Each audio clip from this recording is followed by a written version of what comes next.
Hello and welcome to the Path of Freedom. This is Nashawn Garrett. I'm nobody, just trying to learn how to protect my rights, how to use my rights, and today we're going to be learning about the path to freedom.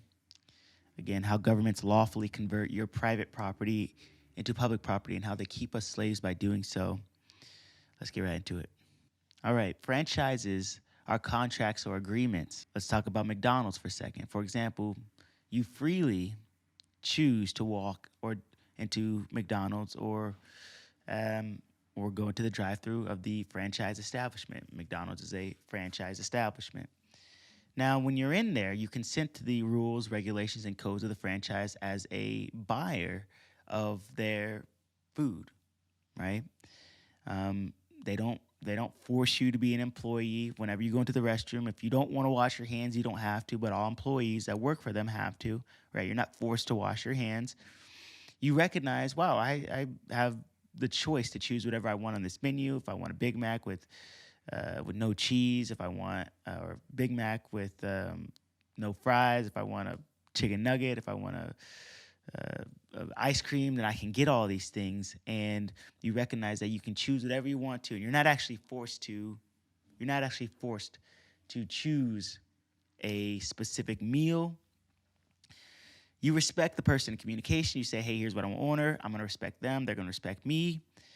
You get a bill. You pay the bill, and then you get what you paid for, and then you can eat wherever you want. You can eat in the store. You can eat outside the store. You can take it home, bring it to your kids, or just watch Netflix and eat it for yourself. Okay, so that's how it should work, right? And you should feel empowered coming out of that situation. The benefit and the privilege of being able to get one, your food fast, but also two, that it's cheap. There's also the benefit of, yeah, just being able to, for convenience sake, you don't have to cook, and that's a great thing. So, but the most important thing that we get in this position is consent. The requirement for consent in all human interactions is the essence and foundation of our sovereignty as human beings. If you want to be a sovereign human being, which we are, uh, we must have consent, right? Otherwise, it is what's called involuntary servitude. That is basically slavery, and the 13th Amendment is against that. Now, here's how the government works. We're going to use this same place. We're going to just call it McDonald's and not call it McDonald's. Call it McDonald's. Essentially, you go into the drive-through or you go into the franchise. Oftentimes, you are tricked. The government tricks you to say, "Oh, you have to eat here." If anything, they use propaganda. They use commercials. They use all these things to trick you into believing that their food is amazing and great, and that if you go there, like you're getting some amazing benefit and privilege from eating there. Ba dum ba ba ba. I'm loving it. It's on your head. It's in your subconscious. Then once you enter the franchise establishment, as soon as you start conversing with them, they tell you that you don't actually have a choice not to eat here. Once you pull up to this window, you have to eat here. And not only do you have to eat here, you walk into that store or you pull up to that drive-through and they tell you uh, you actually are an employee here. And in fact, not only if you want to eat here, you actually have to be an employee here. So you say, okay, well, I just want to grab some food. And they say, well, okay, not only do you have to eat here, but now you're an employee. You say, yeah, okay, fine. I guess I can use a job, or I guess I'll do it because I just want to get some food. But you don't even actually realize you're signing up for. You don't realize you can say, no, I'm not actually going to do that, and just drive off, right?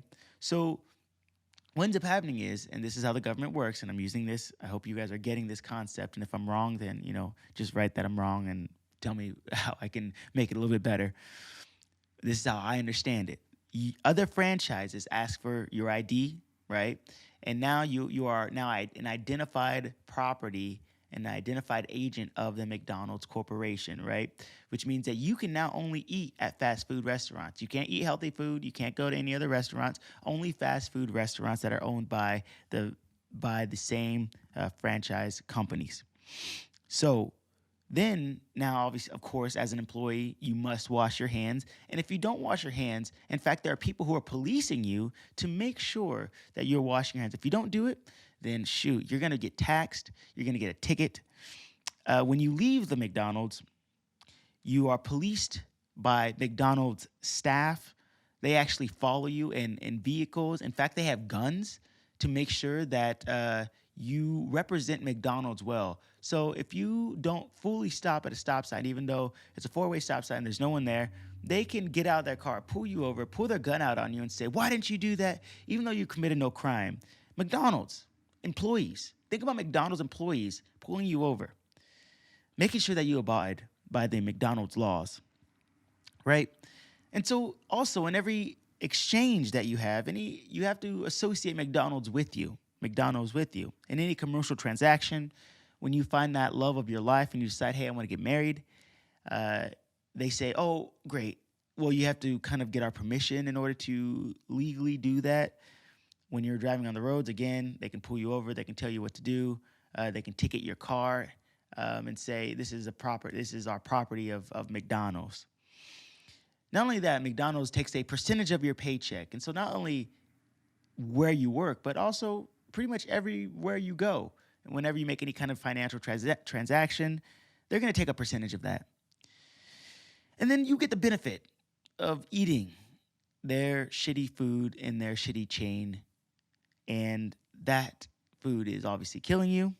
And you can watch your freedom slowly removed from you. And you kind of wonder, why do I feel so powerless? Why do I feel so hopeless, depressed, and sad? Well, it's because you entered into a contract agreement with a franchise, and now you are an inferior being.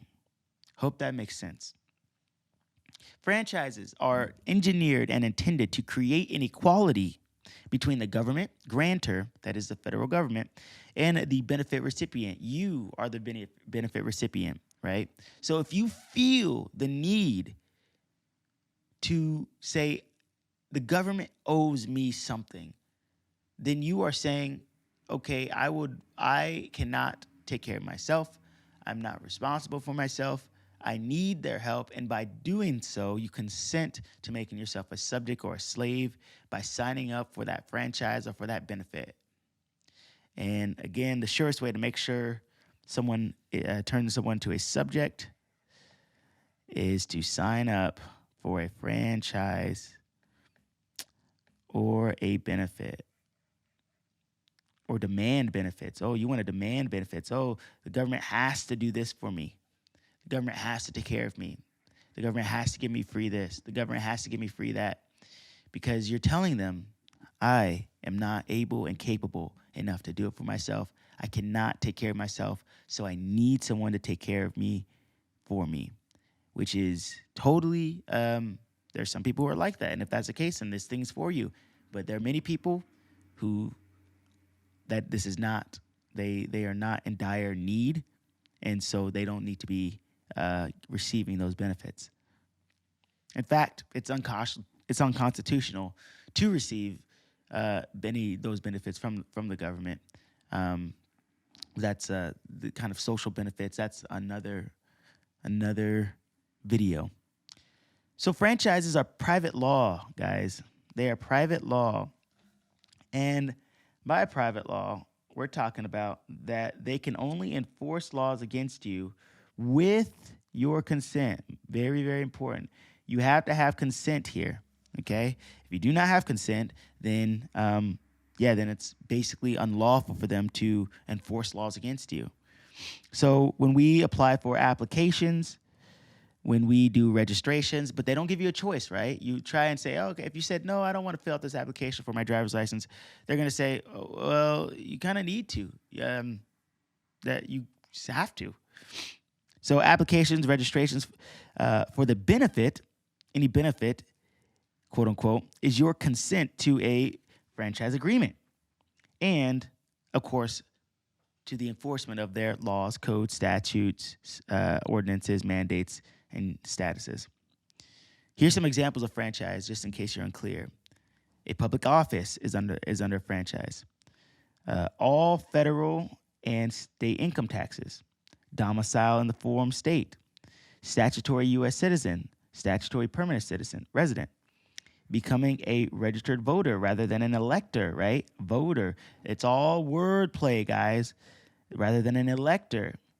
Serving as a jurist. Most, but not all license activities. Attorney's license, marriage licenses, driver's licenses, professional licenses, fishing licenses. You need a license to fish, guys. It's wild. All government benefits, government benefits, including Social Security benefits, Medicare, Medicaid, FDIC insurance of banks, participation of banks in the Federal Reserve System, patents, and copyrights. All of these things, guys, very, very important. These are all franchises. Boom. We'll make it a little bit more colorful for you so that way you can understand it. Red and yellow. That's how they get you. Moving on. A franchise is said to be a right reserved to the people by the Constitution. If you guys want to do it, that's great. As the elective franchise, very important that we get this. It's an elective franchise, right? Which means that you have to elect to do so. It's not just kind of put on you. Again, it is said to be a privilege conferred by grant from government, right? Invested in one or more individuals as a public office. Corporations or body politic are the most usual franchise known to our laws, right? So when you're talking about a public office, that's a franchise. When you talk about being, well, and we'll go into it a little bit more here, but talk about being a U.S. citizen, a statutory citizen under the franchise, that is a corporation. You are part of a corporation, a corporate body, and that means that you have to abide by the rules, statutes, laws, ordinances, regulations of that corporate body. And there's nothing wrong with that if you consent to it. So a freedom from franchises. If you want to be free, we have to actually quit. Just quit. So the rights conveyed by franchises are called public rights or privileges, right? You get this privilege. So driving, as soon as you've registered your car, gotten a driver's license, now becomes a privilege, right? Instead of a private right, which is protected by the Constitution. Now, it's very important that you understand this, that public rights attach to status.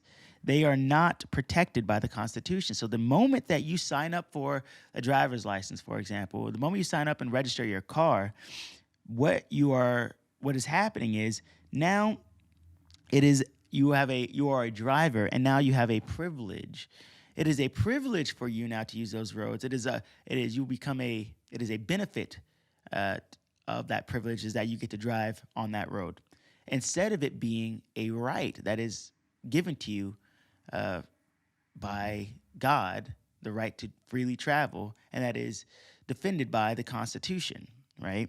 And now they can enforce all these laws upon you and say, oh, if you take this benefit, if you take this status, if you take this privilege, then you have to have this. Then you have to pay for this. Then you have to do this if you want to drive on these roads. The moment that you sign up, then they can tell you, well, you have to now pay this tax. Now we can do this to you. Now we can do this. We can enforce our laws upon you, right? So that is unfortunate, right? Because many people end up doing this, and we don't know how we got into the situation where we're being our rights are being suppressed, and you're like, oh wait, don't I have rights? You do have rights, but you gave them away by consenting and signing this registration form. Once you consent, they can continue to enforce laws against you, your person, even if you have never committed no crime. I committed no crime. I got this ticket. Committed no crime. Nothing. Did nothing wrong. And it was at 4 o'clock in the morning. There's 4 officers standing outside of my vehicle, looking at another vehicle, but they had ticketed mine, right? Because my registration had expired. I'm not registering my car. So they want me, and they're forcing me to participate, and they're enforcing a law upon me that I have not consented to. So a lot of you guys might say, well, it's petty. It was $15, $16 plus tax, or $16 including the tax. A lot of you guys might say, well, that's petty. It's not petty. the government is supposed to protect, to keep separate our private rights and our public rights, right? When they enforce a civil statutory law or code or statute or ordinance against me without my consent, then they are infringing upon my rights. Okay, the Constitution and police officers; these people have they have this this right. Excuse me. They have sworn an oath. They've sworn an oath to protect and serve, right, the people, and they have sworn an oath to the Constitution, right. So I was looking at the Constitution, and in the first part, the preamble, it says that we, the people of the United States, in order to form a more perfect union apart from tyranny, a perfect union apart from the king telling us what to do and having to serve, this idea of involuntary servitude, establish justice. This is what the purpose of the Constitution is for, to form a more perfect union, to establish justice, to ensure domestic tranquility. Tranquility. That's peace, right? What do you mean? What does it mean to establish justice? To establish justice means that they have the right to leave you the hell alone. Leave me alone. Out my business. Out my face. Don't talk to me. Right? To establish justice. To ensure domestic tranquility. That is peace. To provide for the common defense. To promote the general welfare. Right? And to secure liberty for ourselves and for the people who come after us, right? That's what the Constitution was written for. I want to keep this short, and I'm running out of time, but we're going to have to do this next video soon. Blessings to you guys, and we'll talk to you on another episode.